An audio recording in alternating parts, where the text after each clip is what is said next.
नमस्कार दर्शक बंधु गाँ हांडीशाला यूट्यूब चैनल को आपण मानक स्वागत। सबुदिन परी आज भी आपण मानक पई नहीं आसीछि पूरापूरी नुआ प्रकार गाँर रोषे आलू पुर दिया पोईपत्र पिठौ।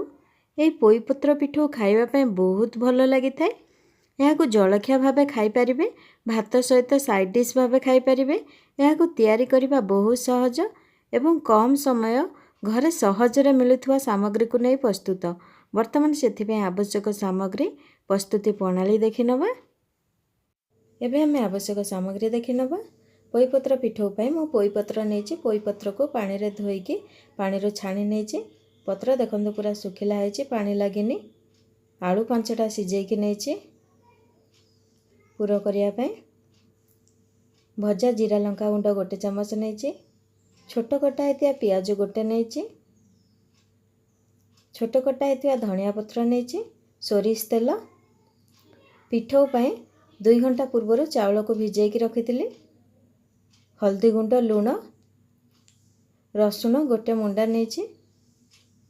3टा कंचा लंका, जीरा 1 चमच। पिठौ बाटिया पई पानी नेछि। वर्तमान आमे पिठौ प्रस्तुत करनबा। सेति गोटे ग्राइंडर जार नबा। सेतिरे चावल, रसुण, लंका, जीरा को दे दबा। एटा म अरुआ चावल नेछि। एबे सेतिरे हल्दी गुंड, लूण दे दबा। आवश्यक अनुसार पानी देकी बाटी नबा। देखंतु पिठौ हमर प्रस्तुत हे गला। एई भଳି ही रखिबे। एबे मु सिजा आलू रु चोपा छडे नेछि। सेतिरे कटा पियाज दे दोछि, कटा धनिया पत्र, स्वाद अनुसार लूण, भजा जीरा लंका गुंड, सेतिरे सोरिष तेल 1 चमच भली दे दोछि। एबे सिजा आलू को चकटी नबा। आलू चकटिला बेले पूरा प्लेन करके चकटिबे, जेमते खदड़ रहिबनी।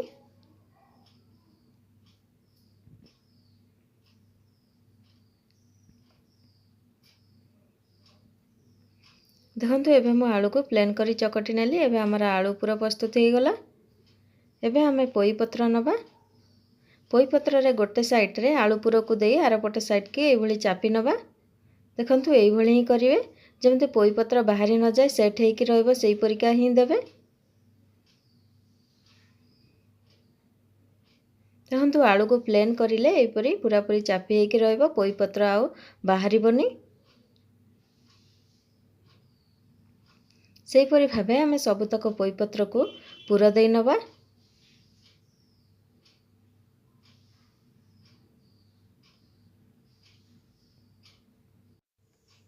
देखिले तो केते सहज रे हे जाउची। एई परी भाबे हमें सबुतक रे एई परी पूरा देई दबा। गोटे साइड रे पूरा देई आर साइड को चापी नबा।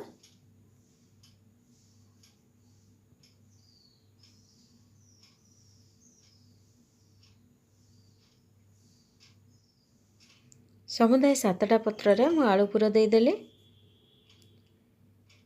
एठी मु पिठौ को गोटे बाउल को ढाली नेछि। एबे हमें तावा गरम करी सेथिरे सोरिष तेल दे दबा। देखंतु एई परी गोटे गोटे करी पिठौ रे भलो भाबे एपट सेपट करी बुड़ेइबे। बुड़े सल्ला परे गरम तावा रे दे देबे। एई परिका गोटे गोटे करी पिठौ सहित बुड़ेइले पिठौ एपट सेपटे भलो से कोटिंग हे जाए। एई परी भाबे हमें सबुतक पोई पत्र को पिठौ रे बुड़े नबा। देखंतु एठी मु सबु जांक पोई पत्र को दे देली।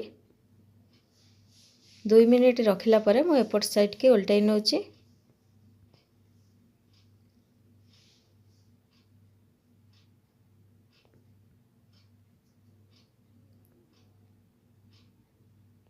देखंतु केते सुंदर देखा होची। खाइबा पई भी बहुत भलो लागिवो। एपट साइड उल्टाइला परे पुनी एपट साइड होबा पई 2 मिनिट पर्यंत रखि नबा। देखंतु 2 मिनिट परे एपट साइड भी हे गलानी। एबे हमें पोई पत्र पिठौ को प्लेट को खोली नबा। गैस बंद कर नबा।